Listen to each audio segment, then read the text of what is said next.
Assalamualaikum warahmatullahi wabarakatuh. Perkenalkan, kami dari kelompok 5 akan memberikan video pembelajaran terkait zat anti gizi.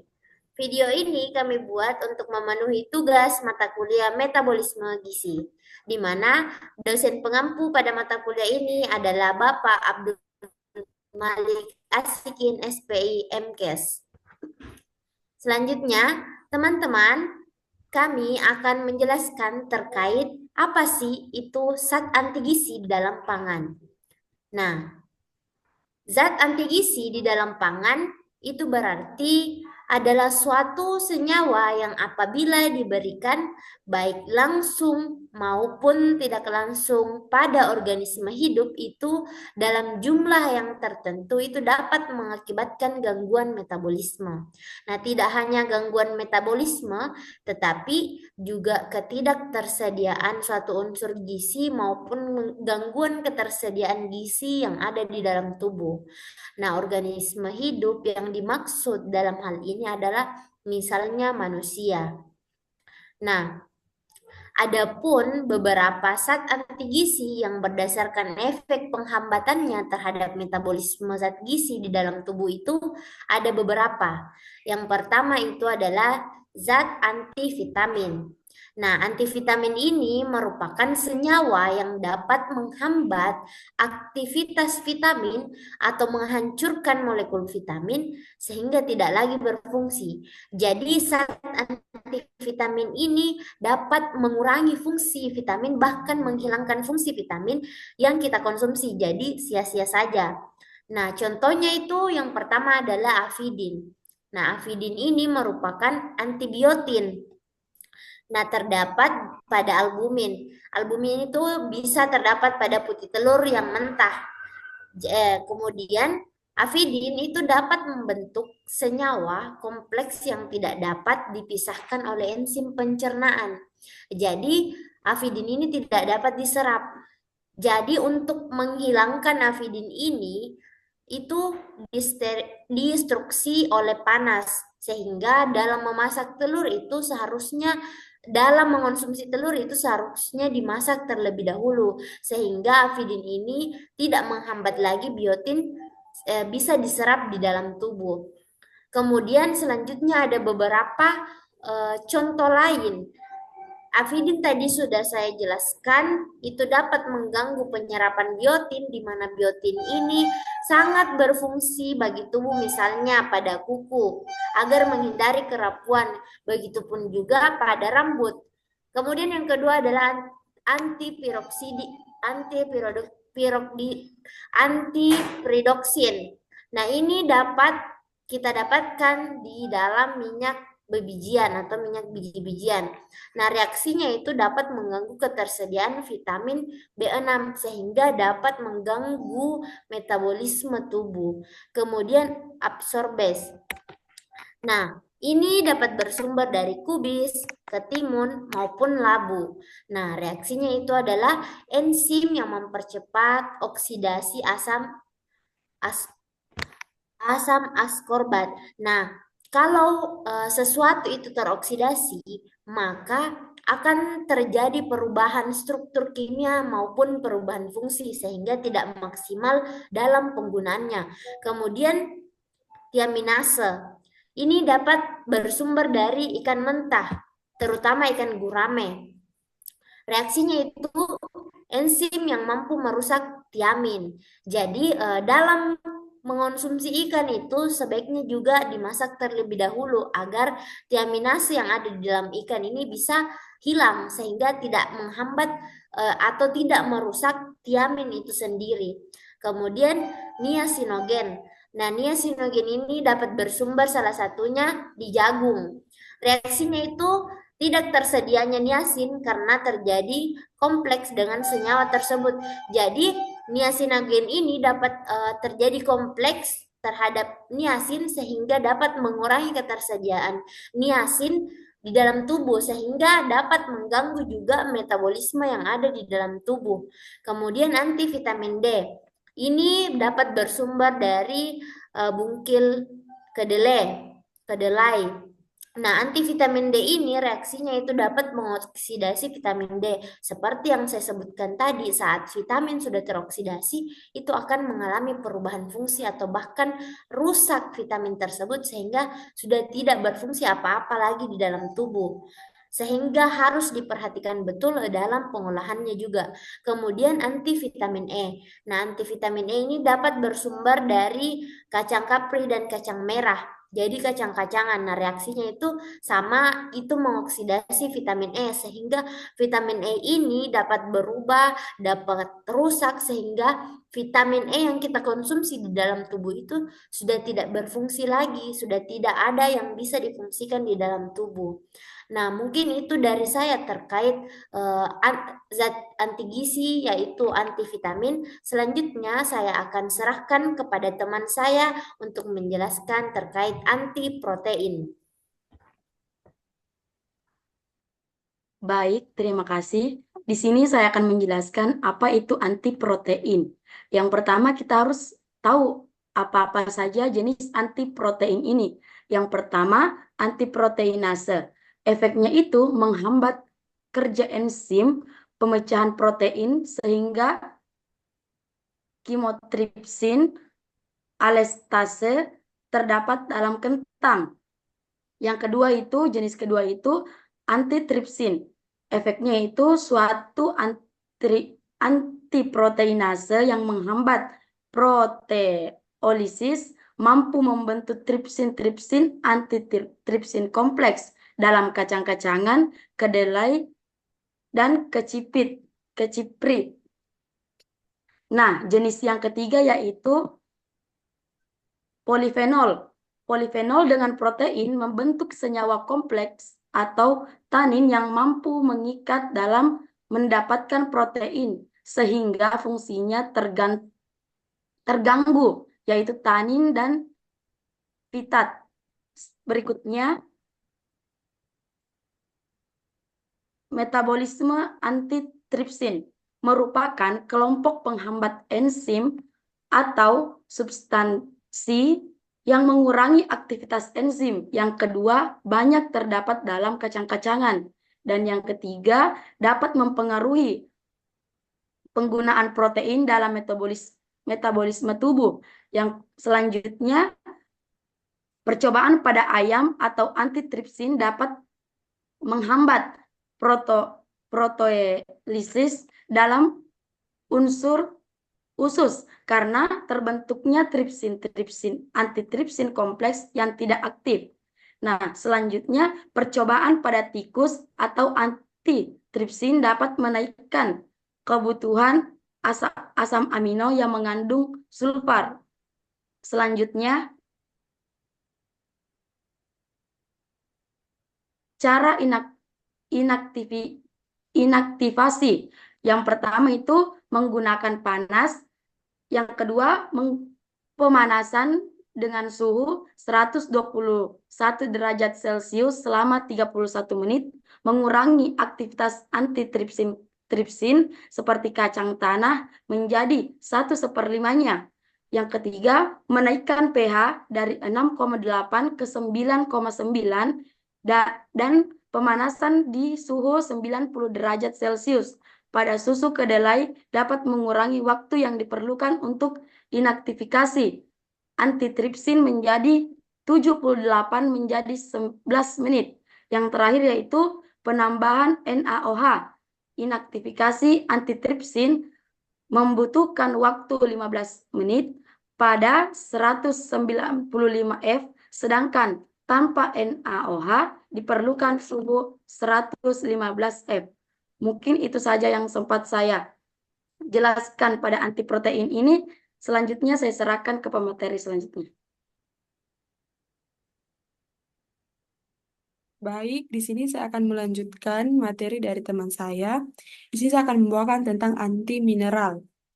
Anti mineral ini terdapat ada beberapa jenis. Yang pertama itu tanin, yang efeknya merupakan senyawa polifenol yang mampu mengkelat zat besi atau banyak terdapat dalam teh hijau ataupun teh hitam, kacang dan sagu dan kunyit. Nah, yang kedua ada fitat. Fitat mempunyai efek afinitas tinggi dalam pengikatan Fe dan mengganggu ketersediaan biologis kalsium, selenium, tembaga, dan zinc.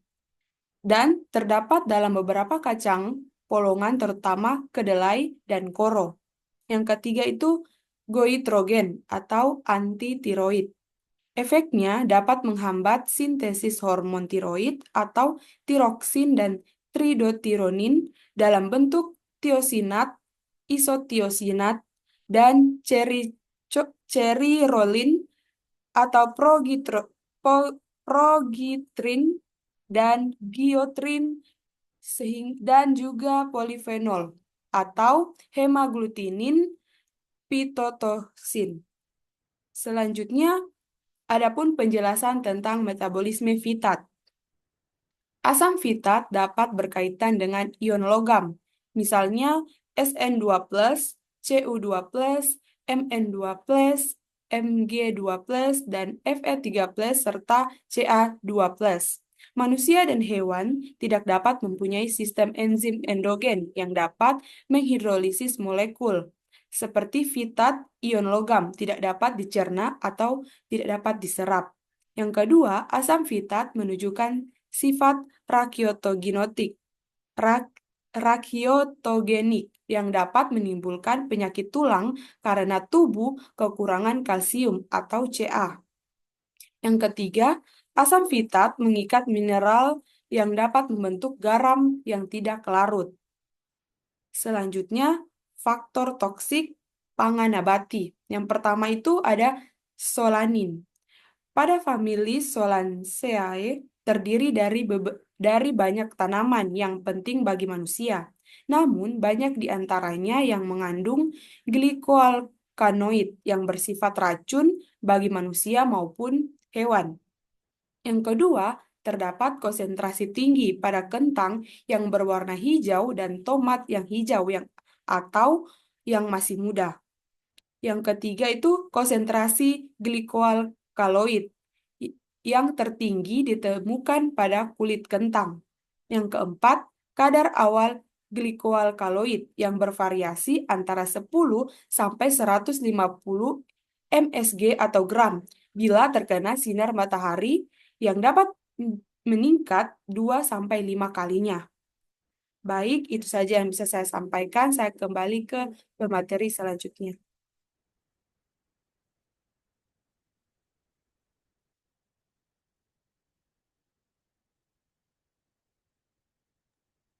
Baik, di sini saya akan melanjutkan materi yang tadi, yaitu faktor toksik pangan nabati. Yang pertama tadi sudah dijelaskan oleh teman saya. Di sini yang kedua yaitu kafein atau purin alkaloid. Nah, kafein ini ditemukan dalam teh, kopi, coklat, dan juga minuman cola. Kafein juga dikenal sebagai stimulan yang dapat menyebabkan efek ketergantungan, namun bukan termasuk zat gizi. Biji kopi panggang mengandung kafein sekitar 1% hingga 2%, dengan kandungan kafein per gelas kopi berkisar antara 50 hingga 125 mg. Sementara itu, untuk teh hitam mengandung kafein sekitar 3% hingga 4%, yang setara dengan sekitar 50 mg kafein per gelas. Efek dari kafein ini adalah merangsang sekresi hormon katekolamin, yaitu epinefrin dan juga norepinefrin, yang biasa dikenal sebagai adrenalin dan juga noradrenalin.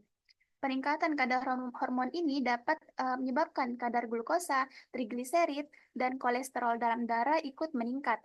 Selain itu, kafein ini juga memberikan efek diuresis, di mana diuresis ini berarti dapat meningkatkan frekuensi buang air kecil.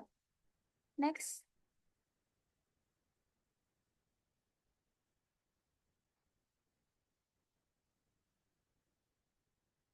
Nah, kemudian yang ketiga yaitu sianida atau HCN. Sianida atau HCN ini dapat ditemukan dalam konsentrasi relatif tinggi di dalam kacang-kacangan, umbi-umbian, dan juga biji buah. Contoh sianogenik glukosida yang mengandung sianida adalah amigdalin yang terdapat pada almond pahit dan durin yang terdapat dalam sorghum. Beberapa sumber sianogenik glukosida yang biasa dikonsumsi oleh manusia meliputi ubi kayu, ubi jalar, dan juga rebung, umumnya menghasilkan sianida yang berkisar antara 10 hingga 180 mg per 100 gram bahan. Kemudian di sini ada pun metabolisme dari sianida dan juga cara pencegahan keracunannya. Untuk metabolisme sianida ini terjadi dengan begitu cepat, di mana sianida ini dapat diabsorpsi dari pencernaan dan juga dapat menembus kulit. Sedangkan untuk mencegah keracunannya, dapat melakukan langkah-langkah seperti pencucian, perebusan, dan menghindari bahan-bahan yang mengandung sianogenik glukosida.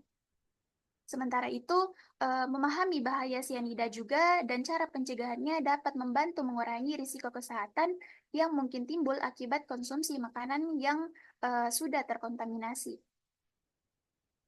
Kemudian ada pun faktor toksik pangan hewani. Tadi saya sudah menjelaskan faktor toksik pangan nabati, kita masuk ke faktor toksik pangan hewani. Nah, beberapa faktor toksik yang terdapat pada daging umumnya tidak diproduksi oleh hewan penghasil daging, tetapi muncul dalam daging akibat penambahan selama proses pengolahan.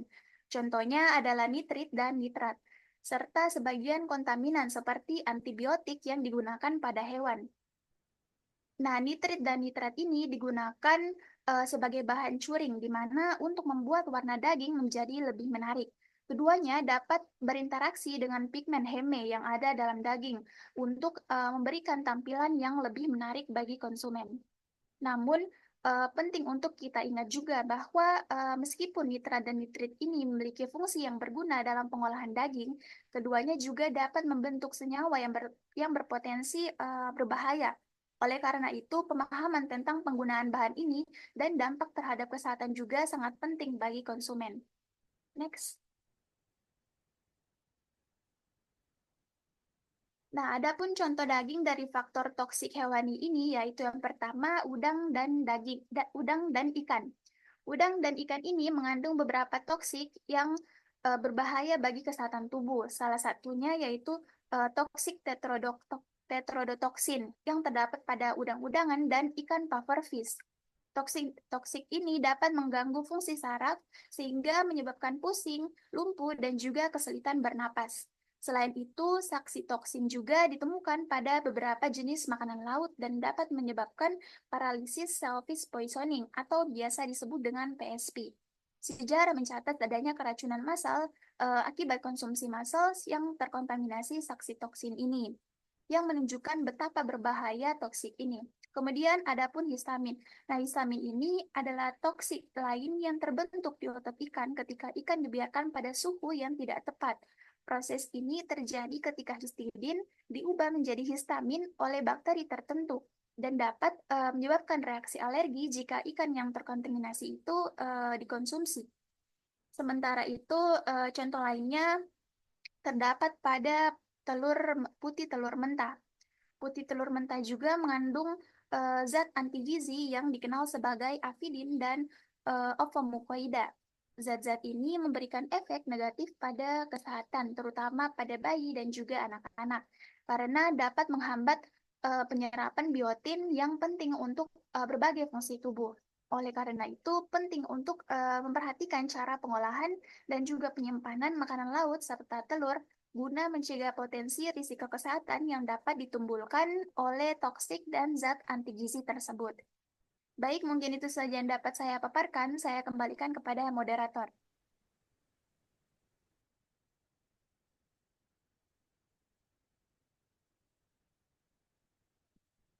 Baik, di sini saya akan melanjutkan. Tadi kan sudah dibahas oleh teman-teman saya mengenai materi pembahasan zat anti gizi. Di sini saya akan menjelaskan salah satu contoh kasus tentang zat anti gizi, yaitu defisiensi zat besi akibat tanin pada seorang vegetarian. Jadi yang pertama ada latar belakang bernama Maria, seorang wanita berusia 30 tahun, seorang vegetarian yang sangat memperhatikan pola makannya. Dia mengonsumsi banyak sayuran, biji-bijian, dan polong-polongan, serta sering menikmati teh hijau dan kopi. Meskipun dia merasa sehat, Maria ini mulai mengalami gejala seperti kelelahan, pusing, dan kulit pucat. Next.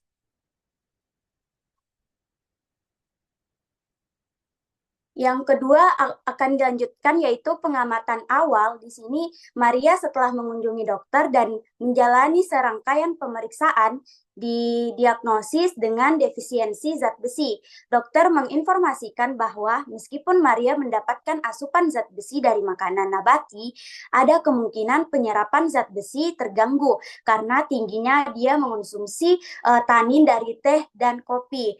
Selanjutnya, yang ketiga, ada mekanisme masalah. Maria mengonsumsi teh hijau 2 hingga 3 cangkir per hari, seringkali bersamaan dengan makanan. Tanin dalam teh hijau dapat berikatan dengan zat besi non-heme yang terdapat dalam sayuran dan polong-polongan. Itu dapat menghambat penyerapan zat besi tersebut. Hal ini berkontribusi pada rendahnya kadar zat besi dalam darahnya. Meskipun dia mengonsumsi makanan yang kaya akan zat besi, tapi di sini dia mengalami karena dia mengonsumsi teh hijau dan kopi di setiap hari, makanya dia kekurangan zat besi, walaupun dia pola makannya sudah teratur. Selanjutnya, yang keempat itu proses penanganannya. Yang pertama, dokter menyarankan dia mengatur waktu konsumsi teh dan kopi. Jangan dicampur dengan makanan seperti makan nasi, dia campur dengan teh. Terus yang kedua itu meningkatkan asupan vitamin C. Dan yang ketiga ada suplementasi zat besi. Dan yang keempat itu diberikan edukasi tentang sumber zat besi. Dan yang terakhir monitoring kesehatannya. Dan terakhir itu ada hasilnya. Setelah 6 bulan mengikuti saran yang diberikan, Maria kembali ke dokter untuk pemeriksaan ulang. Hasil tes ini menunjukkan peningkatan kadar zat besi dalam darahnya itu merasa lebih bertenaga dan gejala kelelahan serta pusing yang dialaminya itu telah berkurang. Dia juga lebih memahami pentingnya mengatur pola makan dan waktu konsumsi makanan serta minuman untuk menjaga kesehatannya. Jadi dia tidak mencampur-campur lagi makanan dan minuman yang tidak sesuai. Selanjutnya ada kesimpulan. Di sini kesimpulannya kasus Maria ini menunjukkan bagaimana zat anti gizi seperti tanin dapat mempengaruhi penyerapan nutrisi tentang pentingnya seperti zat besi terutama pada individu dengan pola makan tertentu dengan penanganan yang tepat termasuk penyesuaian pola makan dan edukasi gizi pada individu tersebut. Defisiensi ini dapat diatasi dan kesehatan dapat ditingkatkan. Baik, itu saja yang dapat saya paparkan mengenai contoh kasus tentang zat anti gizi. Saya kembalikan kepada moderator. Baik, terima kasih untuk semua pemaparan materinya teman-teman. Dan itulah tadi pemaparan materi dari kelompok kami terkait zat anti gizi. Jadi pada intinya adalah zat anti gizi merupakan zat yang apabila dikonsumsi itu dapat menghambat penyerapan zat gizi yang bermanfaat bagi tubuh. Jadi sangat penting bagi kita untuk memperhatikan proses pengolahan makanan kita sehingga zat anti gizi ini bisa terhindari. Jadi lebih dan kurangnya mohon dimaafkan. Billahi wal hidayah. Wassalamualaikum warahmatullahi wabarakatuh. Waalaikumsalam warahmatullahi wabarakatuh.